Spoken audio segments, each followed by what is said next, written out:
Welcome to the Dr. Leadership Podcast, where the DR stands for Driving Results. Our focus is weekly conversations around life and business relationships and the important leadership qualities for both. These concepts and qualities will help you drive positive results in both your business and personal lives. A weekly connection point to help business leaders develop individual contributors, managers, and executives on your teams.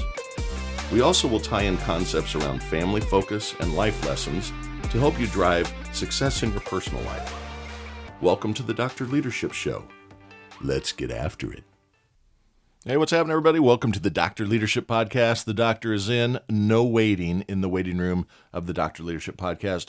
Hope you're having an awesome day, had an awesome week, wonderful weekend. The March Madness stuff just never lets you down. So it's been an exciting couple months here in my household with the tournaments around the different leagues and our conferences, and then coming into March Madness and big finishes for everybody. A lot of surprises this year, which is great. A reminder, hey, reach out and let us know how we're doing. If anybody has any, I got a great text this week from somebody saying, hey, how about an episode on this? How about an episode on that? Would love to hear your inputs on it. So working on those. Matt, thanks for some feedback there. But we can be reached at the email, which is Dr. Leadership Results, drleadershipresults@gmail.com. And then remember to check out the website. That is www.drleadershipresults.com.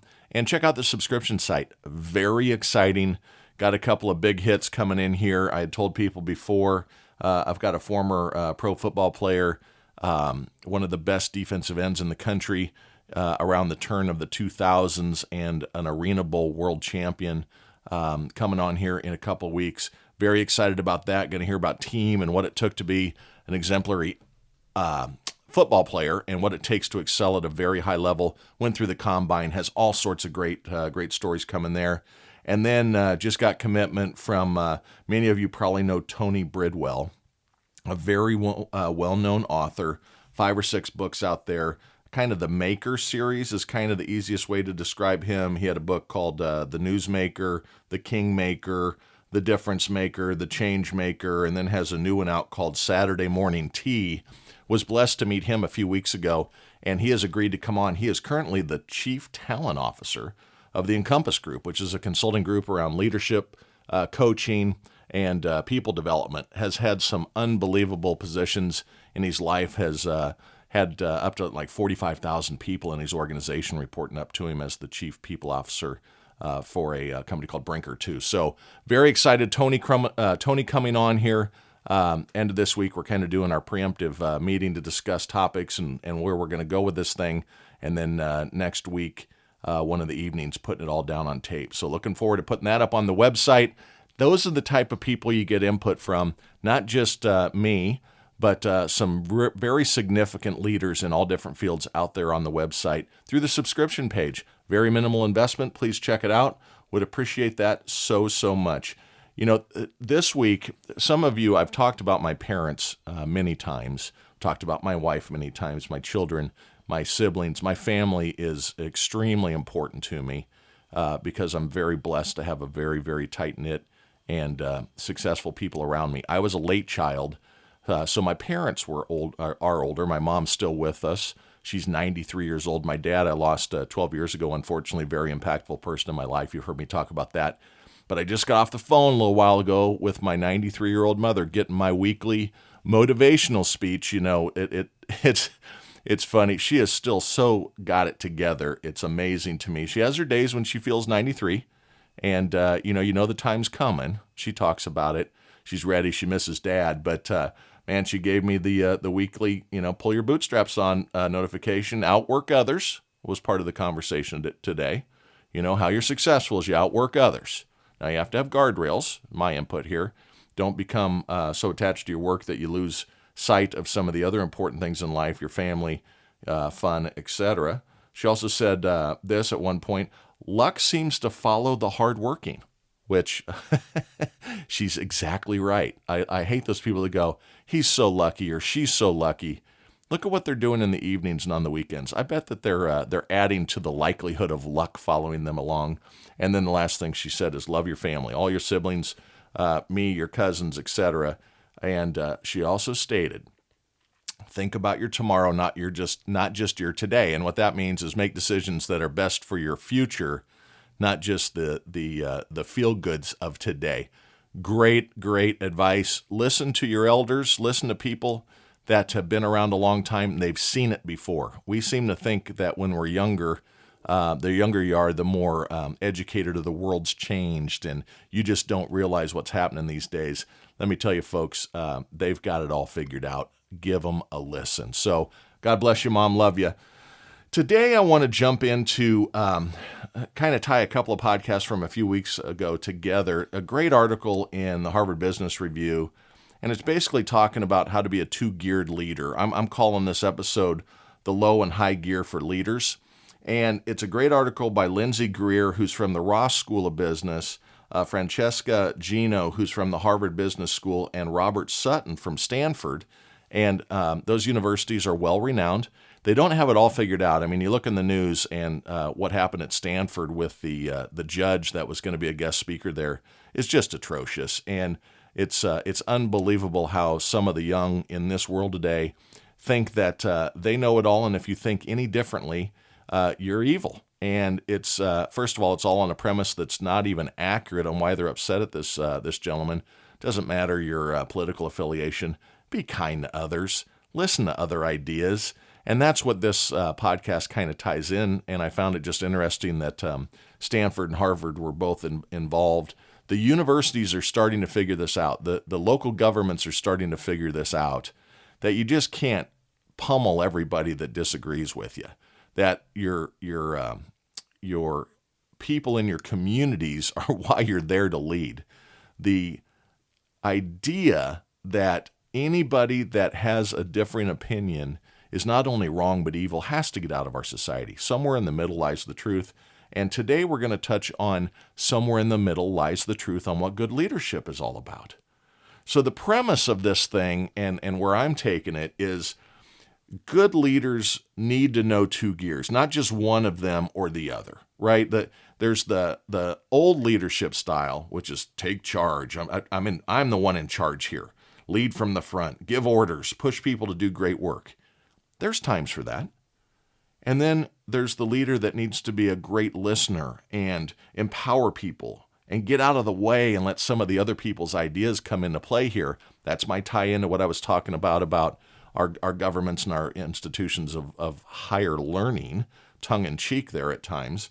But we have to be able, as leaders, as individual contributors, as family members, parents, have to be able to have a couple of different gears. There's times when you get to make the decisions in life. As a parent, you get to tell the kids what they are going to and not going to do at certain points in life. There's also times when you want the family to all have some input. Where do you want to go on vacation? What sport do you want to play, Susie? Is there a sport you'd like to play? Or do you want to be involved in drama?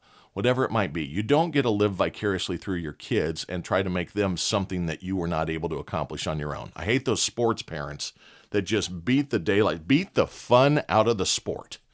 And society has enough of that where they're pointing them that they aren't good unless they do a certain thing or look a certain way with filters and everything on the social media crap. But don't be that parent. But do know that, hey, you aren't going to do this. You're going to stay away from drugs. You are going to go to school. You are going to get your education. You are going to be respectful of others. You are going to pay attention to authority. You are not going to talk back to your teachers. You're not going to talk back to your elders. Those are all good things there too. So you have these two sides of leadership that can portray and be portrayed, in a personal environment and also in your work environment. Great leaders have the capacity for both and know when to use which gear.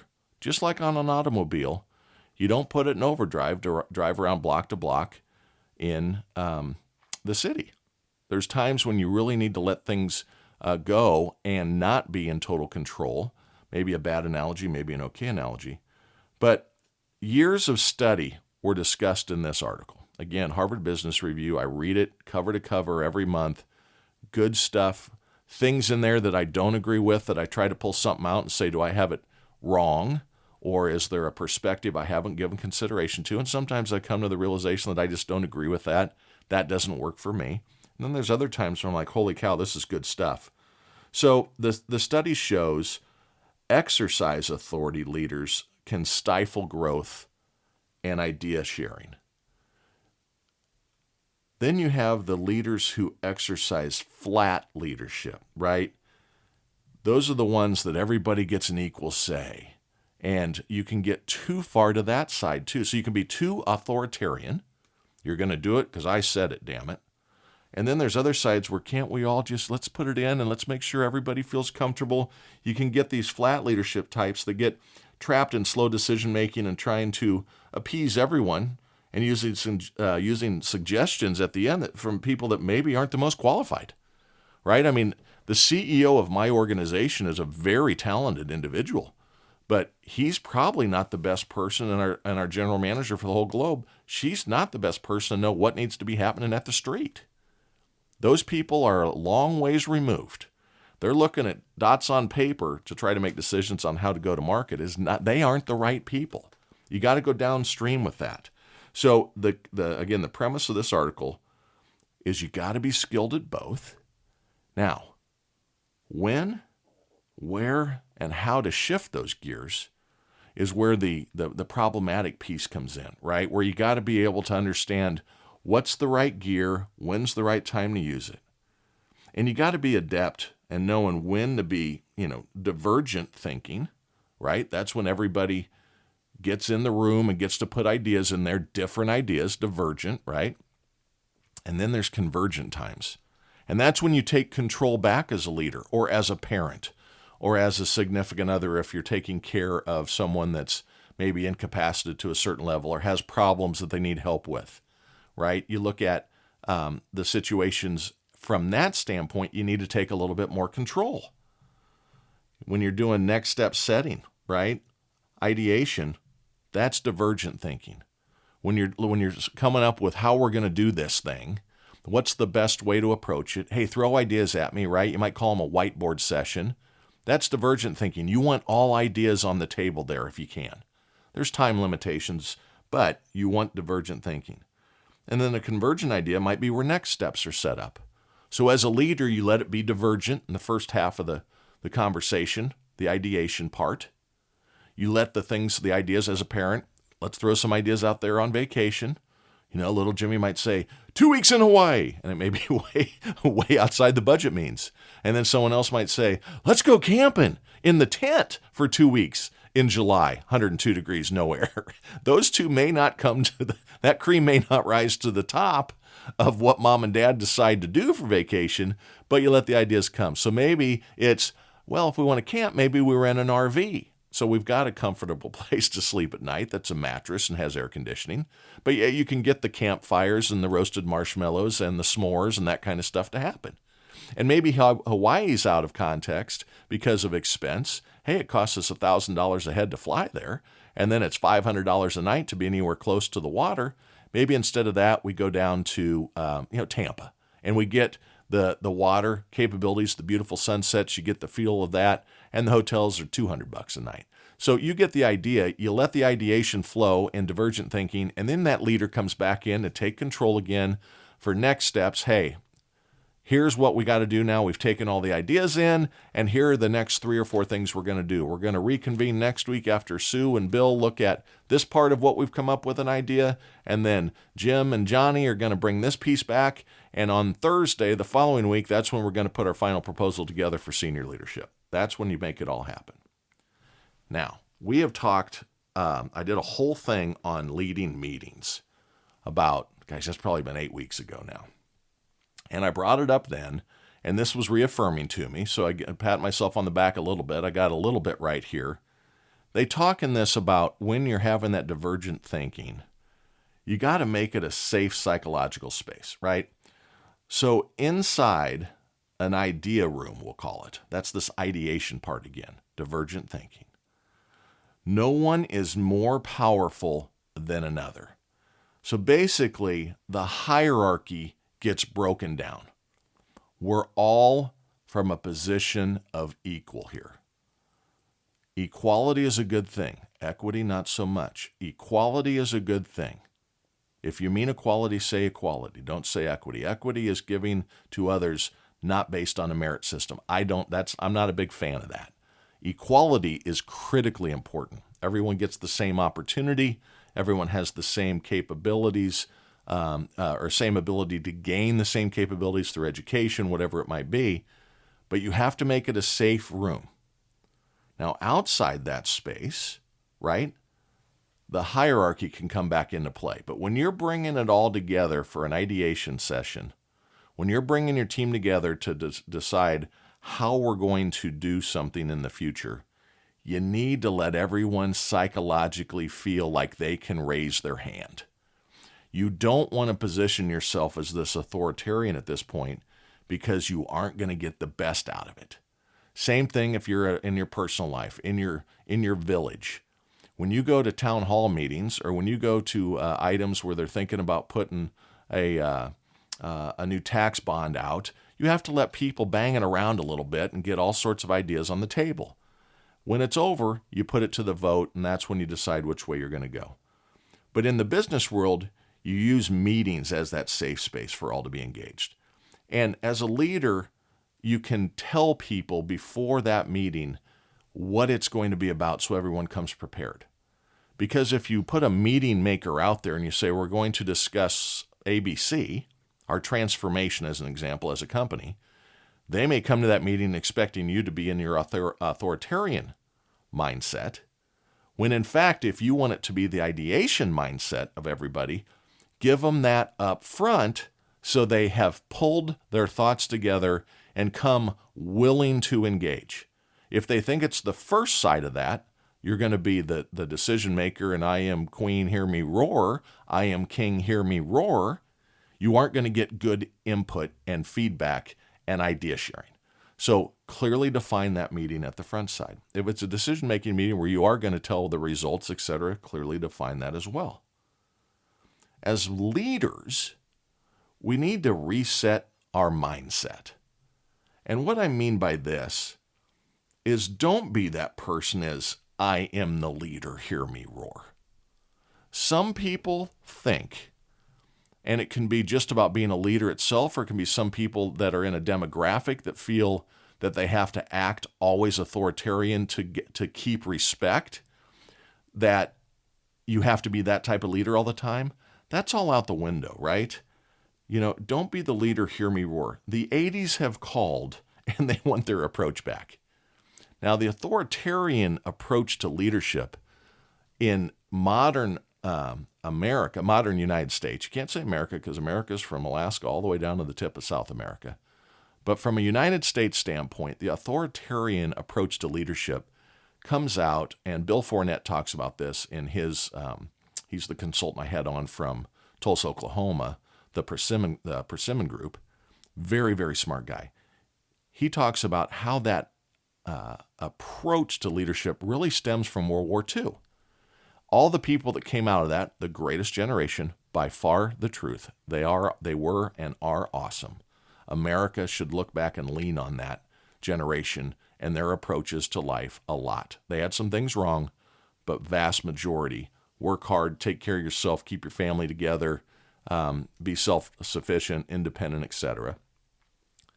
That authoritarian approach came from the military background that all of the men, and it was heavily men from a demographic standpoint in leadership positions, we've righted that over the years.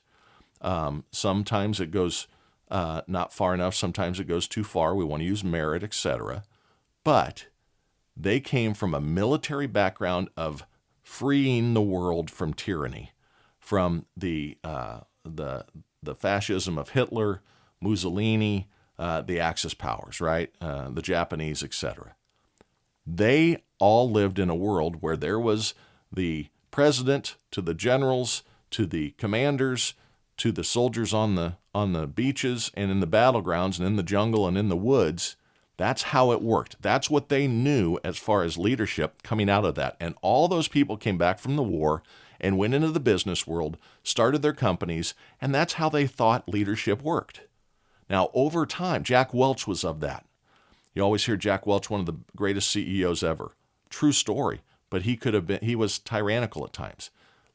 Ridded the bottom 10% every single year. You were constantly on the edge of being their hero to zero. There's some of that is good. You need to have that skill set. That's what this article's saying. But you also need to be able to, as our society changed and got better and understood, to pull the best out of your organization, pull the best out of your people. You don't have all the right ideas, so we need to make sure that we can improvise. Don't make it a fixed authoritarian regime. Remember, sharing power doesn't diminish your authority. Everyone in the room knows you're still the boss. Hey, Kim is the boss. Hey, Lynn is the boss. Hey, Bill is the boss. But if you use a non-authoritarian and an improvisational approach, you are going to get more out of yourself, your team, your people, your company. You have to be able to ebb and flow. So as a leader, analyze yourself. Know, first of all, you got blind spots. I've got blind spots. All my good stuff's been stolen. All my bad stuff was probably on me all alone. I have blind spots. I don't have this all figured out. These conversations every week are to help me too. I am not pretending to be the brain surgeon here. I may be at best the anesthesiologist. I put some of you asleep. Self-deprecating humor. Remember, that's a good characteristic. But analyze yourself. Know you have blind spots. Does your style lead to your team having issues working with others? Remember, they replicate your actions. If your kid's kind of an a-hole, look at yourself. You were probably teaching that or allowing it to fester. As a leader, make sure you aren't being one style only. You aren't allowing input from others, because that proverbial, you know what, is going to roll downhill onto others. They replicate your actions and your behaviors. And then the downward spiral can't be stopped. The snowball of bad behavior becomes your norm, becomes your mantra, and people don't want to work with you. People don't want you to succeed. You've got to get people to follow, and not just those that report to you, but those that support you, those that help you do things that aren't in your specialty, those that answer the phones, greet the customers when they first come in the door. You got to make sure these people believe in this culture, and your culture needs to be inviting. I'll give you a great example here. Look at the COVID responses. Certain leaders who were flexible and not rigid in their beliefs, weren't stuck in a so-and-so said it, so it's gospel.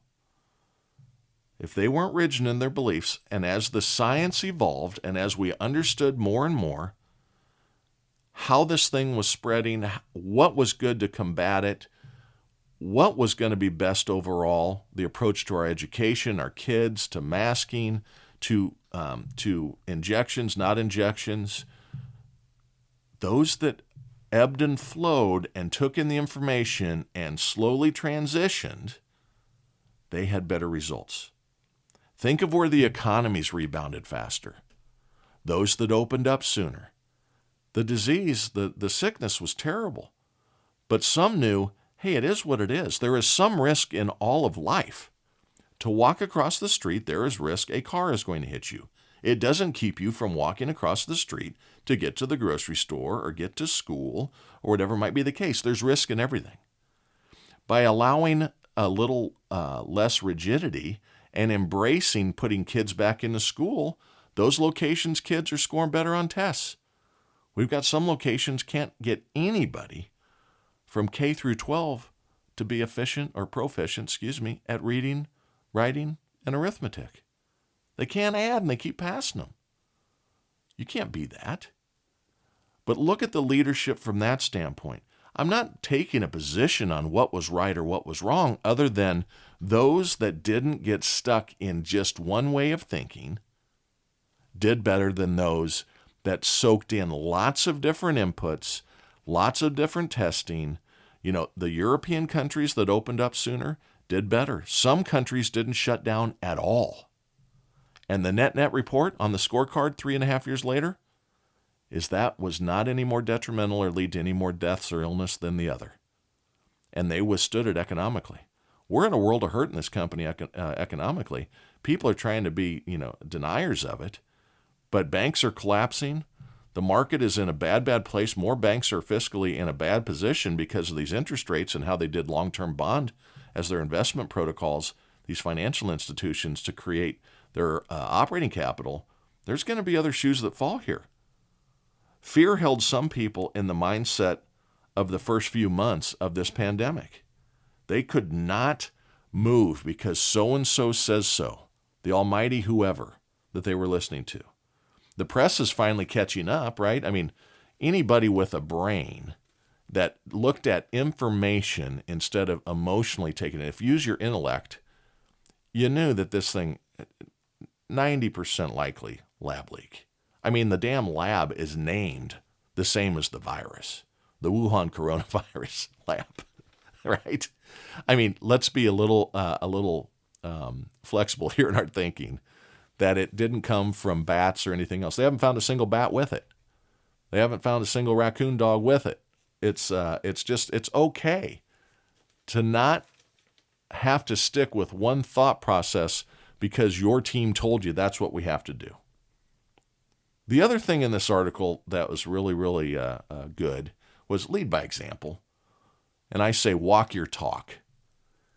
Don't be a leader that says, hey, we have to be open-minded and we have to be collaborative and everything, and then shut off collaboration and say, I've got all the right answers. Don't be that person.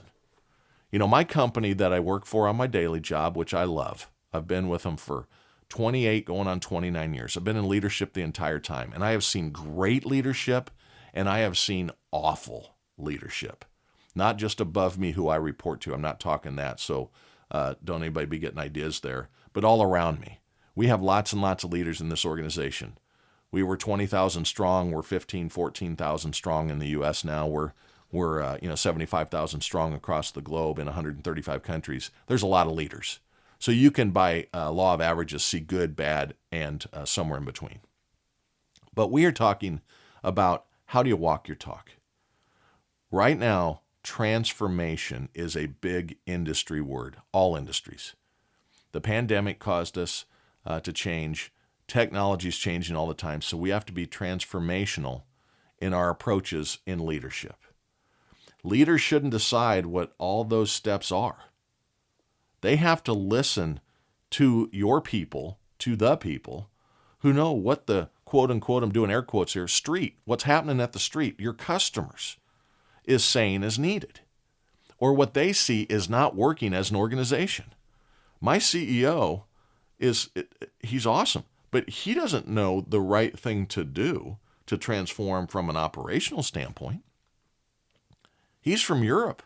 There's a lot of differences in the approaches of European leaders to U.S. Leaders because of cultural differences. So he depends, she depends, we need to depend on others' input and use their expertise when their expertise is the right to be listening to at this point. Some leaders get this ego. I'm not talking about my company any longer here. Some leaders get this ego. Well, I might be talking about some people in my company. That they're right because look at my card. It says I'm the leader. That doesn't mean jack in certain situations. It means you have the ability to exercise authority. Doesn't mean you should. Just because we can doesn't mean we should. My wife and I use that whenever we're thinking about spending money, a big ticket item. Just because we can doesn't mean we should. Never let debt rule your life. We are very conservative from that standpoint. And you know what? I'm going to be able to retire early, which is great. Don't know if I will. I love working, love interacting with people, but money allows flexibility and freedom. So proceed cautiously in that environment. Just because we can doesn't mean we should. Same thing leading in your business environment. Same thing in leading with your parents. Just because I can lay my hand across their backside doesn't mean I should. I'm not saying don't ever lay your hand across their backside. I think that was a big mistake in our society in the late 80s, 90s, and 2000s. Let's put them in a corner and tell them, I'm disappointed in you. Meanwhile, we've got more things going on, more shootings in schools. This is a societal impact. This is a cultural impact. Take control of your family and your kids, but don't always use that authoritarian capability or that decision-making capability. It's not always the right thing. Now, announce and be clear. I talked a little while ago about let people know what the meeting's going to be about. So announce when you expect everyone to participate. Set those expectations to maximize the results. Hey, watch your language too, body language and your personal language. When you're in one of those meetings and you're trying to pull stuff out of people, don't say something like, is there anyone who disagrees? You know what that sounds like? You've already made your decision. Is there anyone that's going to raise their hand and challenge this almighty decision I'm about ready to make? That's a bad message. Instead, what you might say is, does anyone have any other points of view on this? It's inviting. Remember, as a leader, you are a psychologist. You are managing people's psyche and learning how to get the most out of them for their own benefit, the customer's benefit, and your company's benefit. Everybody responds differently, but certain triggers are very innate in all of us. If you say words like, does anyone disagree? That clearly sends a signal you aren't looking as openly as if you say, I'd like other points of view on this before we proceed. Does anyone have some ideas on why there might be risk in this? That's an opening environment set of questions. I always say when someone comes, my leaderships come to me and they'll say, this is what we're going to do. And I can think of something off the top of my head have they thought about this? And what I'll say is, have we looked at the collateral impacts, the derivative impacts of this decision? Well, what do you mean? If that's the response, you know they probably haven't. And again, this goes back to you have to be closer to the street in your decision-making on operational changes and go-to-market changes, because they'll be the first to say, well, that isn't going to work because of this. And it could be something very simple that you have no idea even happens. So you've got to use the expertise of all in the room. Watch that body language. Read the room. Know when you're losing people. You can look out and you can see the eye flutters starting. The other thing is know when to set the meetings. If you need high input, don't schedule it at 1:30. Everybody's got the carbohydrate doldrums, right?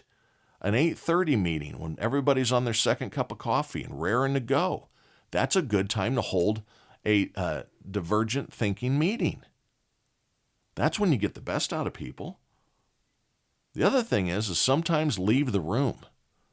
If you really want the best of people, sometimes your mere presence, we talked about this in meeting setting 6-8 weeks ago.